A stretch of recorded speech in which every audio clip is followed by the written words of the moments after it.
Hi, my name is Maren, and I'm here today to talk to you about choice in literature, or more specifically, the illusion of choice. Look at it this way.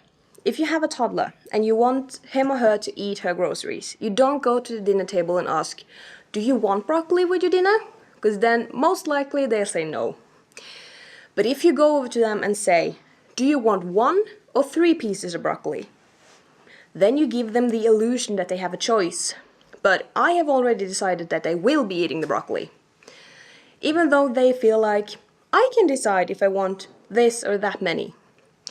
The same thing goes with literature, and the same thing goes with everyone.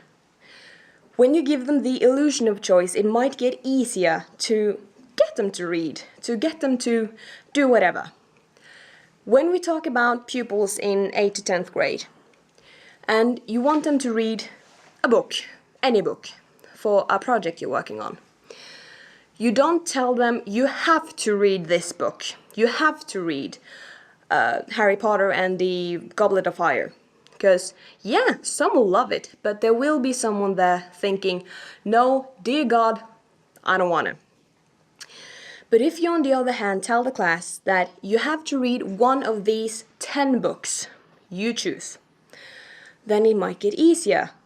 Because then they feel like, oh, I have a saying. I can choose which book I want to read. But you have already decided that they will be reading one book.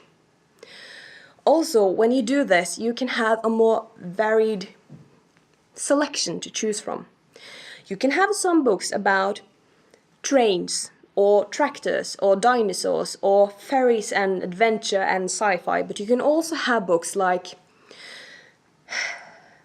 more heavy literature that is about war, peace, some of the older literature, because someone will like it. Someone in this classroom is excited about Shakespeare. Someone in this classroom really burns for the Harry Potter books. But if you tell them, you have to read this one book I'm holding in my hand, some of them will choose not to. Or more specifically, they will protest the whole way through. If you tell your kids, you can choose any one of these books, and you have something that you think will fit for all of your pupils, all your students, then it's easier for them to do the task. You have to be able to make the task more approachable for your pupils. You have to make it possible for them to choose a book but still read a book. When you have 10 books, everyone will find something if you make it that way.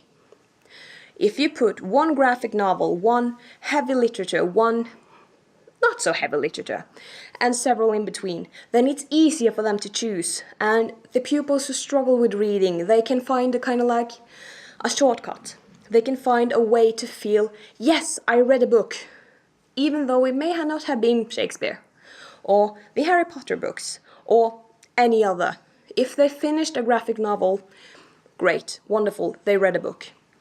And they chose it. If you let them think they choose, then it's easier for them to actually choose. Thank you.